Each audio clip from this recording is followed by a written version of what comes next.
Hello, this is Eric. Today is January the 6th, 2023. And in this class, we'll be addressing the backwood drugs cycle. Okay? Many historians in Brazil simply ignore the cycle, but it did take place here, and it is important that we know about it and understand the implications involved in understanding this cycle, right? So basically, the backwood drug cycle took place along with the sugarcane cycle, right? But it has some specific traits, and we're going to be discussing them here in this class, right?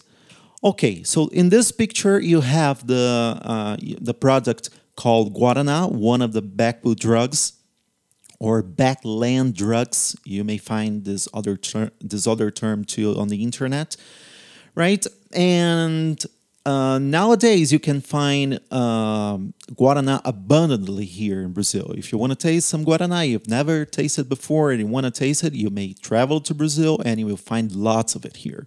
But at the time, it was very difficult to find it, and people would pay a lot to have some of these on their tables. Okay? Which were the backwood drugs? So there were many backwood drugs that were that were collected at the time. But the main ones are Guaraná, parsley, annatto, cocoa, vanilla, and Brazil nut. And what do we have to understand about these backwood drugs? Well, as I said, the backwood drug cycle in Brazil took place along with the sugarcane cycle. But the reason why the Portuguese and other European nations became suddenly interested in these backwood drugs is the fact that the Eastern spice trade was in decline. And then the Portuguese and the other nations realized that they may found substitutes and make a lot of money on them, right? So when the Portuguese because the Portuguese, when they came to Brazil, they started exploring the coast, right? For many reasons. The main one is because, it was the coast offered really favorable aspects and conditions for the Portuguese to invest in the sugarcane, right? But along the time, they began to enter into the territory, right? And we are going to be understanding how it happened. So when the Portuguese and the other nations realized that that there might be some really special spices here, they turned their attention to Brazil, and the Portuguese started entering into the territory, as I said, while the other nations, such as the Dutch and the French, began to invade the national territory. So the thing is that the Portuguese had to defend the territory from these other nations, right? So we have in the city of Belém, let me try to find a picture here. So this is a fort that was built in the city of Belém, right on the coast, to try to fend off, to intimidate these other ships from other nations, So you have this fort here, another picture. These are the cannons, right? Oh, they're really big, huh? If you compare the cannon to the size of the two people there, you're gonna have an idea of how big they were. And this is another picture of the same fort. The name is Forte Castelo, right? This is the name of this fort. So, as I was saying, the Portuguese, they were disputing basically the Brazilian territory with the Dutch, the French, and the English.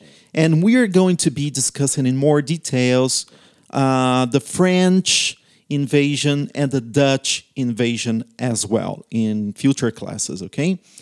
So, we also have the fact that the Jesuits participated in this process. They had a very important role in this process, right? In the previous class, I told you about the conflict that they were having with the Trailblazers because the Jesuits defended the indigenous peoples and they did not want the Portuguese to enslave the indigenous people. They didn't care about the Africans, but yeah, they did care about the indigenous peoples because they saw them as pure, and mainly, above all, they saw the indigenous peoples as a potential Catholic church in Brazil, right? So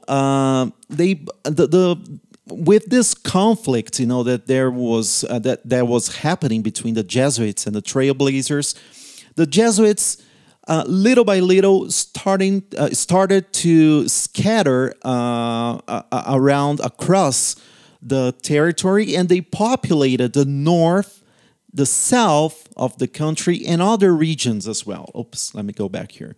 And other regions as well, okay? And so they went with their missions around the nation, right? So they populated the north and the south, for example, in other regions, and they installed their missions in these regions. And when they found out about the backwood drugs, they did that because of the knowledge that the indigenous had of these backwood drugs, right? And they obviously used indigenous labor to extract these products.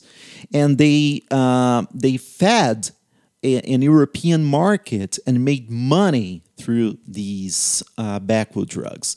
But soon the Trailblazers would also become backwood drug dealers, and they would rival with the Jesuits. The main one, you know, the guy that was most famous in this trade was Antonio Raposo Tavares. There's even a very famous highway or road here in Brazil named after him.